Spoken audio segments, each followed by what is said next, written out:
I had just finished 14 straight hours at Briar Glen Senior Living when I fell asleep at the wheel and slammed into a concrete median on Interstate 90. I don't remember closing my eyes. I remember the sound. Metal against concrete. Airbag exploding. A ringing in my ears that wouldn't stop. When I opened them again, a stranger was leaning into my shattered driver's side window, saying, "Ma'am, stay with me." At the hospital, while I drifted in and out under fluorescent lights, someone called my parents. I know because I heard the nurse repeat the question back to them. "No, she's stable. Cracked ribs. Concussion. She's conscious now." There was a pause.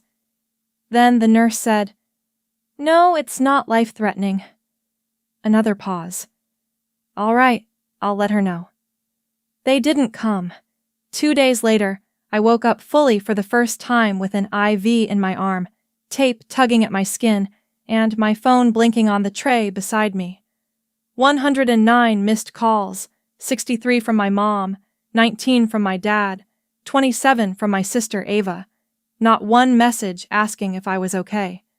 The last text from my father read, "Ava needs $12,000 for her wedding deposit. Don't ruin her day." That was when I finally understood something I should have seen years ago. They didn't need me. They needed my money. The room smelled faintly of antiseptic and overcooked cafeteria food. My ribs throbbed every time I breathed too deeply. A nurse adjusted the drip and gave me a look that was almost pity. "You should rest," she said gently. I nodded, but my eyes stayed on the phone. The first voicemail was from my mother. "Riley, call me back. It's important." Important, not urgent, not, "Are you alive?" just important. The fifth voicemail was from my father. "This isn't funny. Pick up the phone." The ninth was from Ava. "Seriously, I need you to answer. The venue won't hold the date." I pressed stop before the next one played. My chest hurt too much to keep listening, and not just because of the cracked ribs. A knock on the door interrupted the silence. Ethan stepped in, his expression tight but controlled. He'd been there the night of the crash. He'd seen the car twisted around the median. He'd sat in the waiting room while I was in imaging. "Hey," he said softly, pulling a chair close to the bed. "How are you feeling?" "Like I lost a fight with a concrete wall," I said, trying to smile. He didn't laugh. His eyes flicked to my phone. "They didn't come," he said quietly. It wasn't a question. "No," I replied. "They asked if it was life-threatening." Ethan inhaled slowly through his nose, the way he does when he's trying not to say something he'll regret. "That's not normal, Riley." I stared at the ceiling tiles. "It's Ava's engagement week." He looked at me as if that sentence should mean nothing. To me, it meant everything. I opened Instagram without thinking. Ava's profile loaded instantly. A photo posted the morning after my accident filled the screen. She was at a rooftop brunch in downtown Chicago, sunlight catching the rim of her champagne glass. My parents sat on either side of her, smiling like nothing in the world was wrong.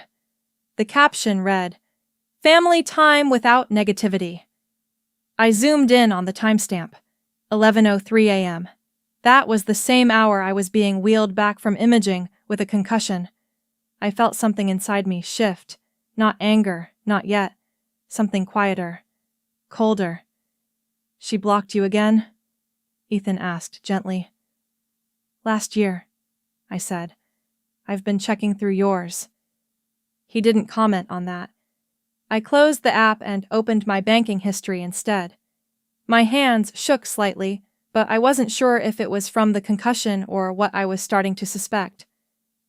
2 months ago, I'd wired $3,000 labeled Therapy Stabilization Before Wedding Stress. The transfer confirmation listed the same hotel now tagged in Ava's post. I swallowed. "Ethan," I said slowly, "how much do you think I've sent them?" He hesitated. You don't want to know. I do. We both knew the number wasn't small. For almost 8 years, I'd sent money home. It started when I was 18, and Ava had her breakdown after a bad breakup. She'd been hospitalized for a short stint. Anxiety, panic attacks. Fragile, my parents called her. From that day on, the house revolved around her recovery. I became the strong one, the one who didn't need attention, the one who understood. I'd worked through community college, then through my certification, then full-time at Briar Glen, caring for residents who needed help bathing, eating, remembering their own names.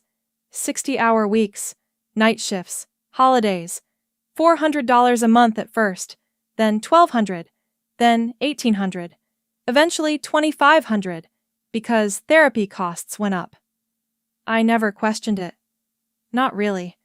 Helping Ava meant helping the family, and helping the family meant being loved. Now, lying in a hospital bed because I'd worked 14 straight hours and fallen asleep behind the wheel, I replayed my father's text. Don't ruin her day. My accident wasn't the emergency. Her deposit was. Ethan leaned forward, elbows on his knees. Riley, when was the last time they asked how you were doing? I opened my mouth to answer and realized I couldn't remember. The nurse returned to check my vitals. As she wrapped the blood pressure cuff around my arm, she said casually, You're lucky. It could have been worse. I nodded. Lucky. If I'd drifted a few feet left instead of right, it would have been worse. If the traffic had been heavier, it would have been worse. If I'd died, maybe they would have come. Or maybe they would have just asked if it was life-threatening first. After the nurse left, I stared at the IV bag hanging above me, clear liquid dripping steadily into my veins, measured, controlled, necessary. I thought about the money I'd sent home. Month after month, measured, controlled, necessary, or so I'd believed. I said slowly, the words surprising even me. I've been funding this family. Ethan didn't argue. Outside the hospital window, traffic moved steadily along the highway. Cars merging, braking, accelerating. People going somewhere.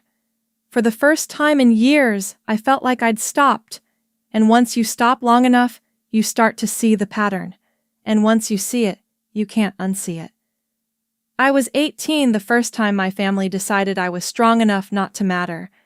Ava was 22 and crying on the kitchen floor, mascara streaked down her cheeks, saying she couldn't breathe. Her boyfriend had left her for someone else, and in our house, heartbreak wasn't something you survived. It was something you were rescued from. My mother knelt beside her, whispering, "We're here, baby. We're here." My father paced in tight circles, already on the phone with a doctor. I stood by the refrigerator, holding a glass of orange juice I'd poured for myself and forgotten to drink. That night ended in a short psychiatric admission. Anxiety disorder, acute panic episode.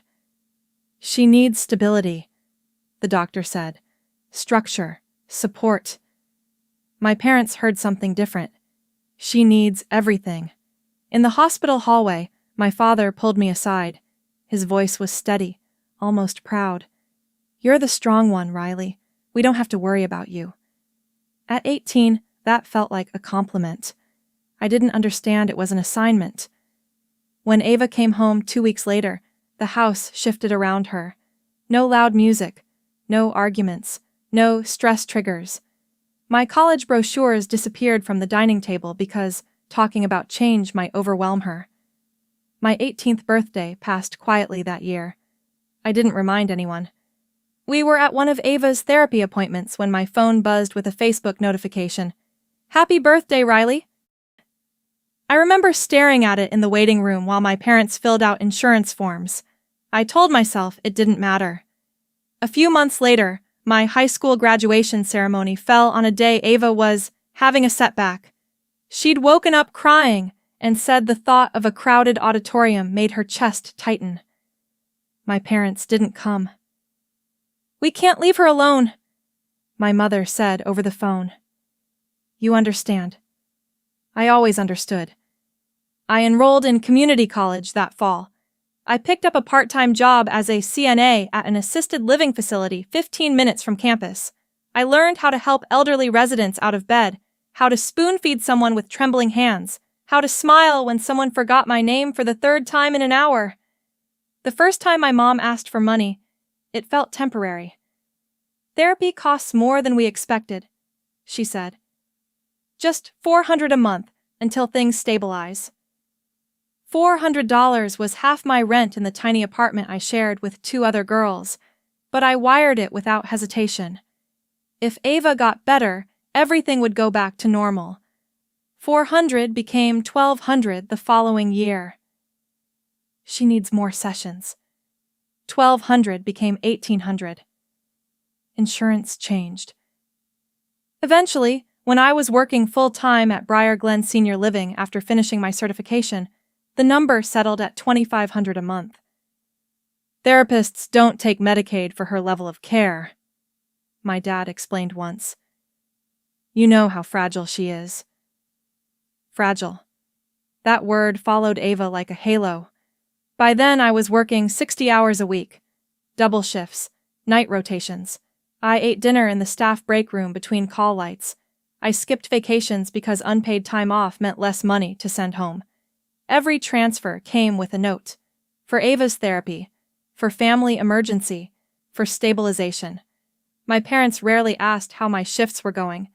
They didn't ask about the resident who'd held my hand as he passed away, or the woman who called me by her daughter's name every evening at sunset. They asked if I could send a little more. One afternoon, during my 3rd year at Briar Glen, I opened my email and found a PDF attached with the subject line, "Urgent, updated billing." The invoice listed Ava's therapist's name, session frequency, and a neat total. I didn't question it. I forwarded it to my bank app and scheduled the transfer. Months later, another invoice arrived. The formatting looked slightly different. The clinic logo was sharper, but the font in the body text didn't match the header. I noticed it for half a second. Then I closed the file and sent the money anyway. I didn't want to be the sister who doubted a mental health crisis. Social media was the only place the story didn't quite align. Ava's Instagram bloomed into something glossy and sunlit. Miami beaches, Aspen ski lifts, Napa Valley wine tastings, a sunset in Santorini that looked like a postcard. The captions always referenced healing. Learning to choose myself. Mental health journey. Self-care is survival. Once, I wired $2,500 labeled emergency psychiatric billing and saw her post a photo from a luxury spa 2 days later. I told myself maybe travel was part of therapy, maybe sunlight helped anxiety, maybe wine tasting was grounding. Cognitive dissonance is powerful when love is involved. I remember the first real flicker of doubt. It was a Sunday night. I'd just finished a 14-hour shift and collapsed on my couch with takeout noodles. Ava posted a photo from Aspen, bundled in white against fresh snow. The timestamp said Saturday afternoon, the same Saturday I'd sent $1,800 because the clinic raised their rates again. I stared at the invoice on my email, then at her smiling face in the snow. For a moment, I felt something sharp. Then I closed the app. You're the strong one. Strong people don't complain. Strong people don't question. Strong people pay. 8 years passed like that. Month after month.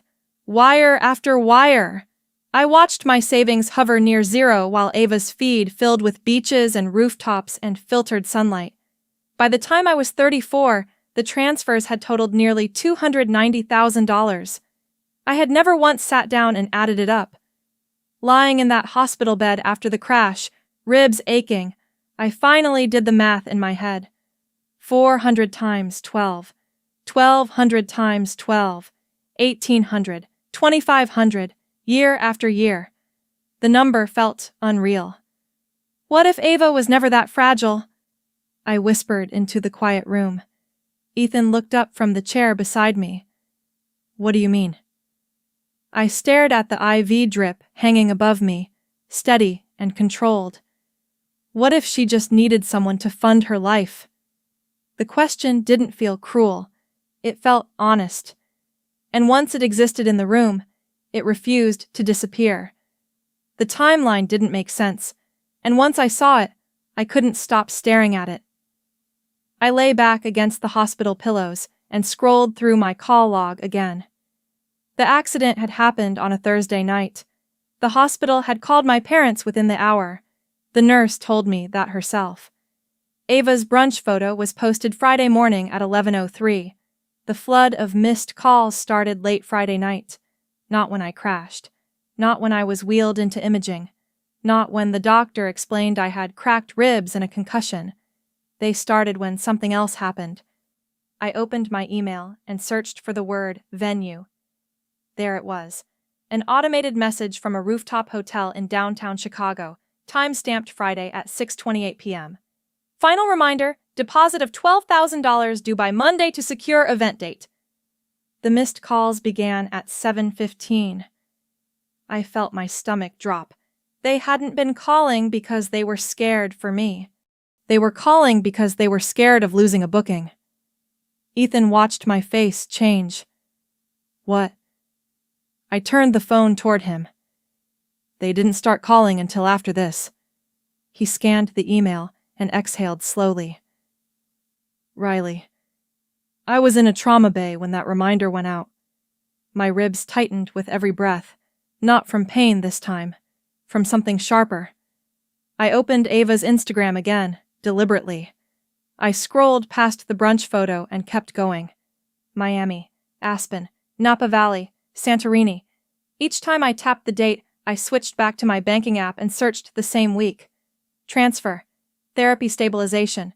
Transfer. Family emergency. Transfer. Increased session frequency. A pattern emerged so clean it felt cruel. Can I show you something? Ethan asked carefully. He pulled out his phone and opened a folder I didn't recognize.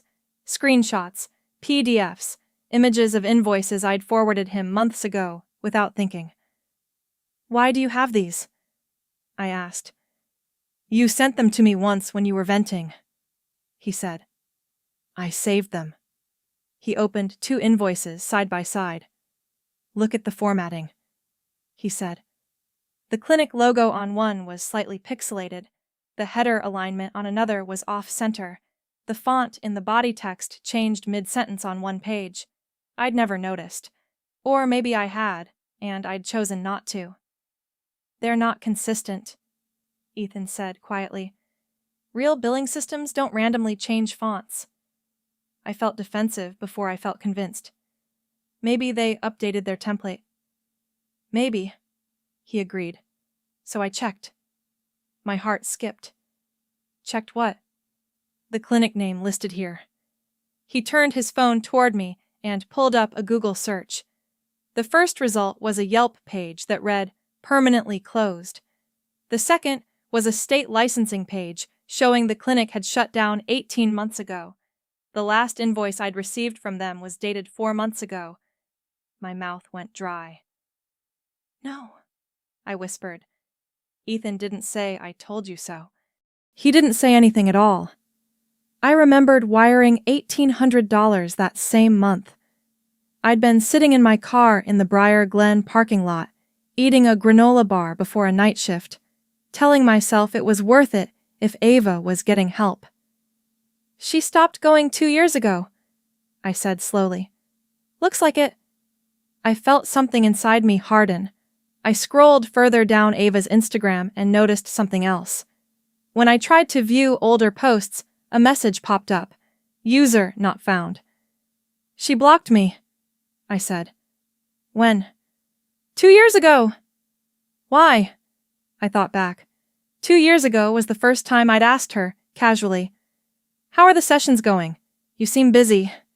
She'd responded lightly, then the next week, I couldn't see her posts anymore. She didn't want me comparing dates, I said. Ethan nodded.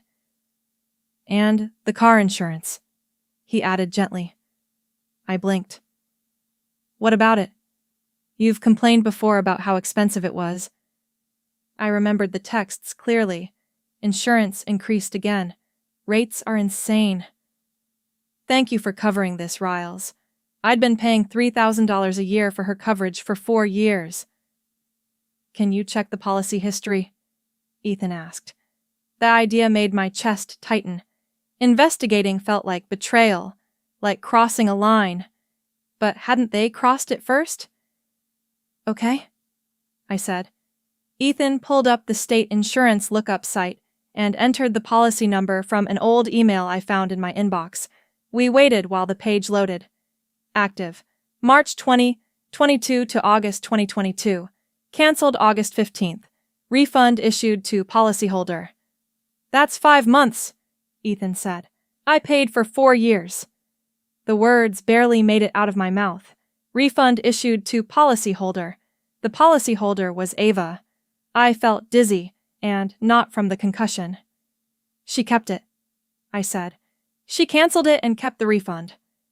My phone buzzed again. Another voicemail from my father. I ignored it. The room felt too small suddenly, like the walls were closing in. There was a knock on the hospital door before it opened. A nurse stepped in to check my vitals. As she adjusted the blood pressure cuff, the phone on the bedside table rang. Unknown number. I almost let it go to voicemail, but something made me answer. Hello? Riley? The voice was soft but steady, familiar in a way that made my chest ache. Grandma? Margaret Thompson hadn't called me directly in years. I heard about the accident, she said. Your father didn't tell me. I found out another way. There was something in her tone. Not panic, not shock, control. I'm okay, I said automatically. Are you? She asked gently. I swallowed. They didn't come, I said before I could stop myself. There was a pause on the other end, not surprised, not confused. I know, she said. You know, I've been keeping things, Riley. The words landed heavier than I expected. Keeping what? Records, she said calmly. Transfers, emails, documents you forwarded me over the years. I kept copies. My heart started pounding. Why? Because I didn't trust what I was seeing, she said. And I didn't trust your father. Silence filled the space between us. If they're going to accuse you of ruining a family, she continued, you should know exactly what you've been paying for. I closed my eyes. For the first time since the crash, I didn't feel alone. I think, I said slowly, they've been stealing from me. Margaret didn't hesitate. Yes, she said. I think they have. 3 days after I was discharged, Ethan drove me across the state line into Indiana. The doctor had warned me about headaches, about dizziness, about not lifting anything heavier than a grocery bag. I nodded through the discharge instructions, but what I really felt was something else. Relief. Margaret's house sat on a quiet street lined with maple trees just beginning to turn. It was modest, brick, with white shutters and a porch swing that creaked softly in the breeze. She opened the door before we even knocked. You look thinner, she said, pulling me into a careful hug that avoided my ribs. I crashed my car, I said lightly. I know, she replied. That's not what I meant. Inside, the house smelled like coffee and lemon cleaner. It felt steady, uncomplicated, no tension humming under the surface. Ethan carried my overnight bag upstairs while I settled at the kitchen table. Margaret placed a mug of tea in front of me and sat down across from me with the kind of calm that only comes from years of watching people lie. I've been waiting for you to be ready, she said. For what? She stood and disappeared down the hallway. When she returned, she carried a large banker's box with the lid taped shut. She placed it gently on the table between us. For this. Inside were neatly organized folders, printed emails, wire confirmations, Venmo screenshots, even copies of text messages I had once forwarded her in passing, saying things like, "Just helping Ava again." "You kept all this?" I asked. "You sent me more than you remember," she said. "You'd vent sometimes. I printed everything." I felt heat crawl up my neck. I should have seen it. "You were conditioned not to," she said firmly. At the bottom of the box was a folder labeled car insurance. Ethan came back downstairs and took a seat beside me. Margaret slid the folder toward him. "Start there," she said. Ethan opened his laptop and logged into the state insurance database, while Margaret handed him printed copies of the policy documents she'd requested 2 years ago. "Policy active March through August," Ethan read aloud. "Cancelled August 15th. Refund issued to policyholder." "How long did you pay?" Margaret asked me. 4 years, I said. Silence settled over the table. "She canceled it after 5 months, Ethan said, "and the refund went to her account." I stared at the printed confirmation Margaret had highlighted in yellow. Refund processed to account ending in 4273, Ava's account. "She told me rates went up," I said slowly. "She said she needed help keeping coverage." Margaret's expression didn't change. "Your father came here once when I questioned that." My head snapped up. "You did?" "I asked him why you were paying so much," she said. "He told me to stay out of it." Her hands folded calmly on the table, but I could see the faint tremor in her fingers. "He implied I was getting forgetful, said stress wasn't good for someone my age, mentioned assisted living more than once." My stomach tightened. "He threatened you." "He suggested," she corrected, "that if I interfered, I might need more supervision." I felt something inside me break cleanly in two. "They isolated you," I said. "Yes." Ethan looked between us. "That's coercion." Margaret nodded once. "That's control." She reached for another folder. "Now the invoices." Ethan opened the PDF files on his laptop, while Margaret laid out printed copies beside them. 22 invoices from the same clinic over the past 2 years. "Compare these," Ethan said. The header alignment shifted from one document to the next. The invoice numbers jumped randomly instead of following a sequence. One document repeated the same typo in the therapist's credentials as another from a different month. "They were made manually," Ethan said quietly. Margaret tapped one page. "I called the clinic 18 months ago." My breath caught. "They closed," she said. "The receptionist confirmed Ava hadn't been seen there in over 2 years." I stared at the stack of papers. "She stopped therapy," I whispered. "Yes." "And I kept sending money." "Yes." The number formed in my head without effort now. 22 fake invoices, thousands tied directly to them. "She was pocketing it," Ethan said. I swallowed hard. Margaret reached for another envelope. Inside were printed screenshots of Ava's Instagram posts. Miami, Aspen, Napa Valley, Santorini, Palm Springs. "I cross-referenced dates," she said calmly. Ethan pulled up a spreadsheet he'd started building. On one side, transfer dates and amounts. On the other, Instagram timestamps. The alignment was almost surgical.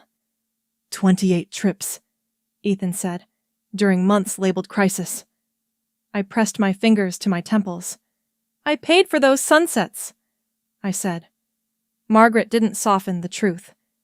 "Yes, you did." Ethan scrolled further down his spreadsheet. "There's another transfer here," he said. 3 years ago, labeled family emergency, $5,000. "That was when Ava said she had a severe setback," I said. Margaret slid a printed jewelry store receipt across the table. "Purchased that same week?" she said. "A diamond engagement ring." I stared at it. She used therapy money for her ring. The kitchen clock ticked steadily on the wall. For a long moment, none of us spoke. I thought about confronting them privately, I said finally. Margaret's gaze sharpened. And letting them rewrite it? I hesitated. They've been lying privately for years, she said. Why give them privacy now? Ethan closed the laptop gently. The engagement party is in a week. I looked up. Rooftop hotel, 70 guests. He continued. Family, Daniel's parents, colleagues. You want to embarrass them? I asked. No, Margaret said calmly. We want the truth on record. The phrase landed heavily. I don't want revenge, I said. Good, she replied. Revenge is loud. Documentation is quiet. Ethan leaned forward. We don't scream, we show receipts. My chest felt tight, but not from my ribs. If you're going to set boundaries, Margaret said gently, do it where they can't deny them. I looked at the stack of papers, at the spreadsheet glowing on Ethan's screen, at the years I had spent believing I was helping. I don't want to fight, I said softly. You're not fighting, Margaret said. You're finishing it. Ethan opened a new folder on his desktop and typed one word into the title bar. Justice. I stared at it for a long moment. I want the truth, I said, and for the first time in 8 years, I wasn't asking permission. I sat in the passenger seat across from the rooftop hotel and watched my own money glitter in the skyline lights. String lights wrapped around white columns. A champagne bar glowed gold under the open sky. A sign near the entrance read, Ava and Daniel, engagement celebration, the same hotel name I'd typed into my banking app 2 months earlier. Last chance to walk away, Ethan said quietly. My ribs still ached when I shifted in my seat. I could feel the tightness where the seatbelt had bruised me during the crash. I'm not here to destroy anything, I said. I know. Margaret had already gone inside. Through the glass doors, I could see Ava moving through the crowd in a white cocktail dress, hugging guests, laughing like nothing in her life had ever been unstable. My parents stood near the bar, greeting people with proud smiles. 70 guests, maybe more. Daniel's parents were easy to spot. They looked formal, polished, observant. Ready? Ethan asked. I nodded. We entered through the side staircase instead of the main doors. No dramatic entrance, no music stopping, just quiet steps across a polished floor. Margaret stood near the back, speaking politely with one of Daniel's aunts. When she saw us, she gave the smallest nod. At 7:30 sharp, my father stepped toward the microphone with a champagne flute raised. I just want to say, he began warmly, how proud we are of Ava, her resilience, her journey, the strength of our family. Strength. I felt Ethan's hand brush mine briefly. My father continued, we've sacrificed so much to support her recovery, and seeing her here tonight, before we toast. Margaret's voice cut in, steady and calm. May I say something? The room shifted slightly, not alarmed, curious. My father forced a tight smile. Mom, this isn't really... It will only take a moment, she said. Ethan stepped toward the LED screen mounted behind the bar. He plugged in his laptop smoothly, like he belonged there. The floral slideshow flickered. Then the screen went black. A ripple of murmurs moved through the crowd. The first slide appeared. Total transfers from Riley Thompson to the Thompson household. $290,000 plus over 8 years. Silence dropped like a curtain. My mother's smile faltered first. My father stared at the screen as if the numbers might rearrange themselves. A timeline chart followed. Monthly transfers climbing from $400 to $2,500. I stepped forward then. Not center stage, just visible. That can't be right, someone whispered near the bar. It is, Margaret said calmly. Documented. The slide advanced automatically. On the left side of the screen, Ava in Miami, sunlit and smiling. On the right side, a bank transfer dated the same week labeled Therapy Stabilization. The next slide, Aspen Ski Lift, Transfer, Family Emergency, Napa Valley Wine Tasting, Transfer, Increased Session Frequency, Santorini Sunset, Transfer, Critical Psychiatric Billing. A low murmur grew louder. Daniel turned slowly toward Ava. You told me your sister barely helped. Ava's face had gone pale. I didn't handle the money, she said quickly. Mom and Dad did. Margaret didn't raise her voice. Then why did the insurance refund go directly into your account? The next slide appeared. Car insurance policy active for 5 months. Refund issued to policyholder. My father stepped forward. This is a misunderstanding. Private family matters. Private, Ethan said quietly, adjusting the laptop so the details zoomed in. These are public records. My mother looked at me as if I had betrayed her. Riley, what are you doing? I met her eyes. Telling the truth. The screen changed again. Therapy invoices side by side. Identical formatting errors highlighted. The clinic closure notice displayed beside them. This clinic closed 2 years ago, Margaret said.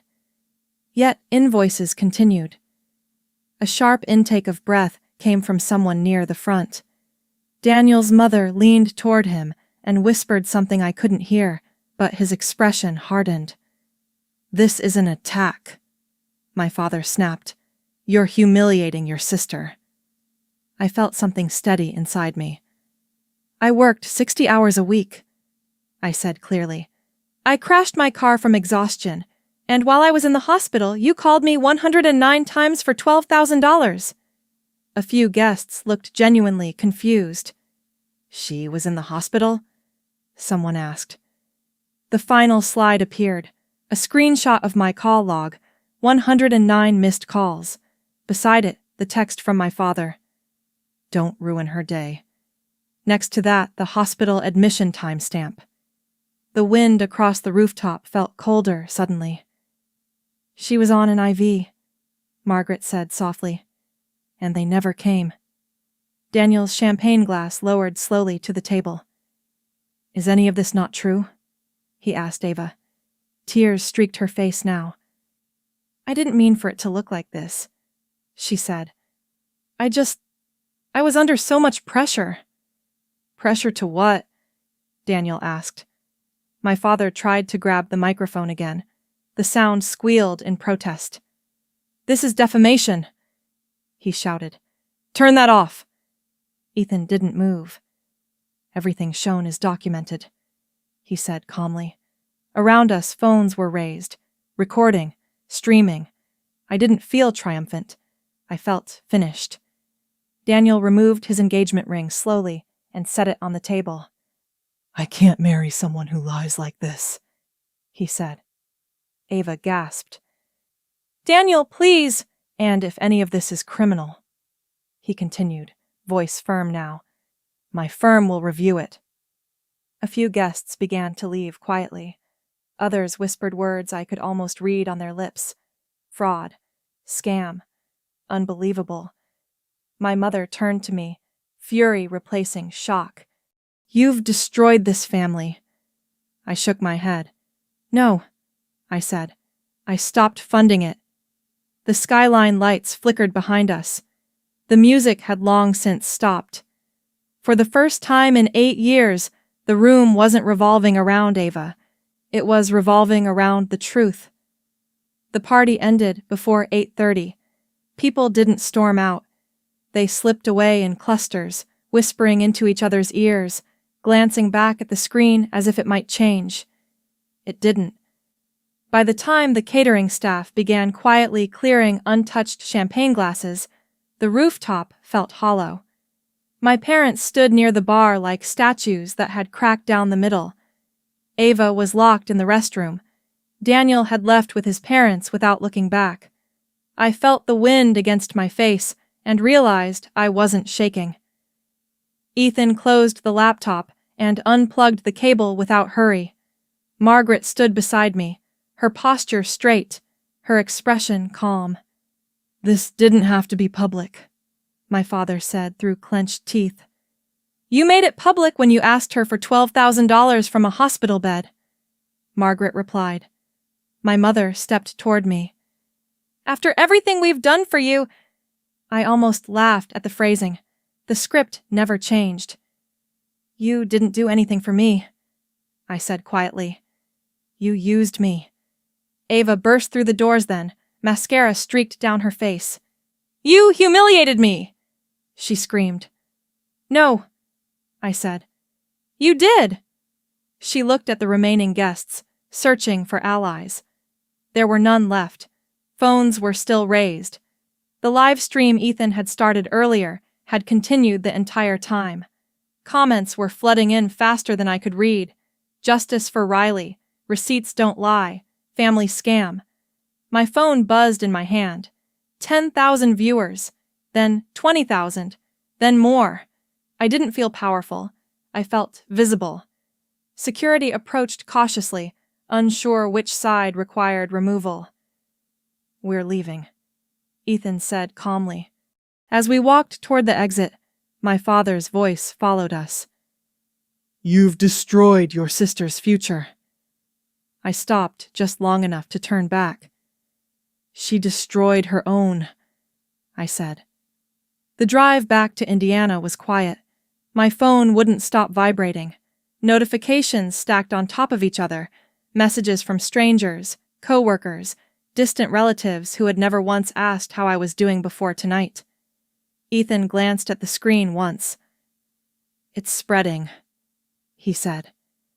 By the time we pulled into Margaret's driveway, the live stream clip had been downloaded and reposted to 3 different platforms. Someone had captioned it, "Grandmother exposes family fraud at engagement party." I sat at the kitchen table staring at the numbers climb. Ava called 11 times in the first hour. I didn't answer. My mother left 2 voicemails. My father sent a single text. "You've gone too far." Margaret poured tea without asking if I wanted it. "You can block them," she said gently. "I'm not afraid," I replied. "That's not the same as peace." I looked at her. She wasn't telling me to forgive them. She was telling me to protect myself. Ethan refreshed the screen again. 50,000 views, he said. Comments scrolled rapidly. "My sister drained my savings too. Keep your receipts, file charges. You deserve better." I felt something unfamiliar bloom in my chest. Validation. For years I had questioned myself. Maybe I was dramatic. Maybe I was ungrateful. Maybe I was overreacting. Now strangers were looking at the same evidence and reaching the same conclusion. The phone rang again. Unknown number. I let it go to voicemail. Then it rang again. And again. By midnight, Ava had left 23 voicemails. I listened to one. "Riley, please," she sobbed. "Daniel left. His parents think I'm a criminal. I didn't mean for it to get like this. You know how fragile I am. You know I needed help." The word fragile no longer softened anything inside me. I deleted the voicemail. The next morning, my parents showed up at Margaret's house. They didn't knock gently. My mother pounded on the door with both fists. "Riley, open this door." Margaret moved before I did. She opened it halfway, blocking the entrance with her body. "She doesn't want to see you," she said calmly. "This is elder manipulation," my father snapped. "You've turned her against us." Margaret didn't flinch. "You did that yourselves." I stepped forward until I was just behind her. "You embarrassed us," my mother said, her voice breaking. "Do you know what people are saying?" "Yes," I said evenly.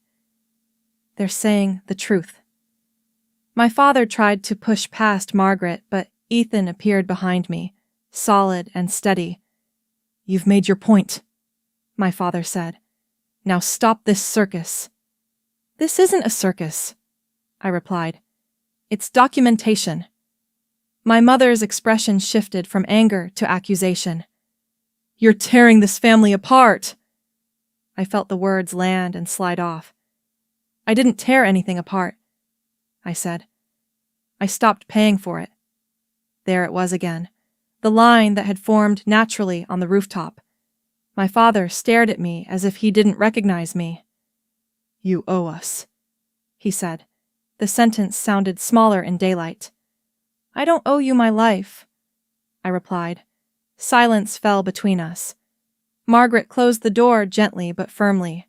The house felt different afterward. Not tense. Still. Ethan exhaled slowly. "That's probably not the last time they'll try." "I know," I said. I opened my laptop and began drafting something I had never imagined I would write. Cease and desist. No contact. Boundary. The words felt foreign and necessary at the same time. Margaret sat across from me while I typed. "You don't have to get the money back," she said softly. "I don't want it back," I replied. I wanted something else. Freedom. By the end of the day, the video had crossed 1 million views. By the end of the week, 3 million. News outlets sent emails asking for interviews. I declined them all. I didn't want fame. I wanted silence. That night, as I lay in the guest room with my ribs aching less than they had in days, I realized something else. I wasn't waiting for their approval anymore. I wasn't waiting for their apology. For the first time in my life, I wasn't waiting at all. The lawyer's office smelled like leather and printer ink. Catherine Morris didn't look surprised when I handed her the folder. She flipped through the printed transfers, the insurance records, the forged invoices, the screenshots from the engagement party. "You have grounds," she said simply. "For what?" I asked. "Financial exploitation, fraud, potential identity misuse depending on how the insurance was structured." The words felt heavier than revenge. "I don't want to sue them," I said. Catherine studied me for a long moment. "Why?" "Because I don't want to spend the next 3 years in court reliving it." She nodded slowly. "Then we start with a cease and desist. No contact. If they violate it, we escalate." Escalate. It sounded clinical, controlled. I signed the document with a hand that trembled only slightly. On the drive back to Margaret's house, I felt something shift inside me. This wasn't a fight. It was a boundary. The letter was delivered 2 days later. My mother violated it within 48 hours. The email arrived at 6 in the morning. Subject line, "We need to talk like adults." I forwarded it directly to Catherine without responding. My father tried next. He showed up at Briar Glen Senior Living the following week. Security called me before he made it past the front desk. "Your father is here," the receptionist said quietly. "He says it's urgent." For a split second, the old instinct flared. Fix it. Smooth it over. Make him calm down. Then I remembered the hospital bed. "No," I said. "He's not to come inside." Through the glass doors of the lobby, I saw him arguing with the security guard. His face was red. His hands moved sharply as he spoke. I felt nothing. Security escorted him off the property. That evening, I received a voicemail from Ava. "I started therapy again," she said between sobs. "Real therapy. Please. We're sisters." I stared at the message. For years, that word had been a leash. Now it felt like a label that didn't automatically mean loyalty. I deleted it. The video from the engagement party kept circulating. Clips edited down to the moment Daniel removed the ring. The slide showing the 109 missed calls. Margaret standing firm at the microphone. Hashtags multiplied. Justice for Riley. Financial abuse. Family drama. Reddit threads analyzed the receipts like case studies. Strangers calculated the numbers in spreadsheets I hadn't even created. One night, scrolling through comments, I found a message that stopped me. I was about to send my parents $10,000 I don't have. After watching this, I didn't. I stared at the words for a long time. I hadn't meant to start anything. I had only meant to stop something. 3 months passed. I reduced my hours at Briar Glen to 32 a week. For the first time in years, I slept 7 full hours without waking up from stress. I started therapy, not because I was fragile, because I deserved it. In my first session, the therapist asked me, "What do you feel when you think about saying no to your parents?" "Guilt," I answered immediately. "And beneath that?" I thought about it. "Relief," she smiled gently. "That relief is the truth." Margaret's house became more than a recovery space. It became home. We ate dinner together most nights. Nothing elaborate. Roast chicken, vegetables from her garden, quiet conversation without anyone asking for money. Ethan stayed over often. He fixed a loose railing on the porch one weekend and planted herbs beside the steps the next. No one demanded anything from me. No one monitored my bank account. One afternoon, I logged into my savings account and realized something strange. The balance had grown. 3 months without transfers. $4,000 saved. Then 6. Then 10. I laughed out loud in the kitchen. Margaret looked up from her crossword puzzle. "What?" "I forgot money could stay," I said. She smiled. My parents tried 2 more times. Once through a mutual aunt who called to tell me I was breaking your mother's heart. Once through a certified letter claiming I had defamed them. Catherine handled both. Silence followed. Not reconciliation, not forgiveness, just distance. Daniel never contacted me again, but I heard through someone at work that his firm had quietly investigated Ava's financial disclosures before formally ending the engagement. I didn't ask for details. I didn't need to. One afternoon at Briar Glen, a resident named Mrs. Carter reached for my hand. "You look lighter," she said. "I do?" "Yes," she replied. "You're not carrying something you used to." I thought about the 8 years of transfers, the late-night calls, the invoices, the constant fear of disappointing someone who never asked how I was. "I set something down," I said.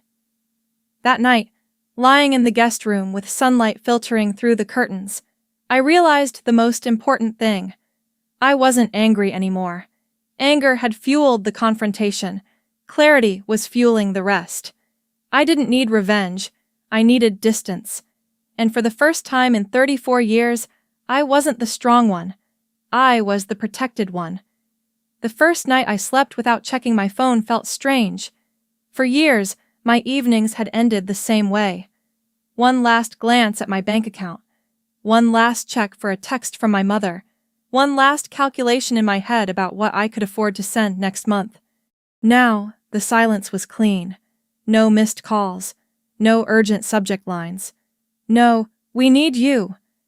Margaret had left the porch light on for me, even though I was already inside.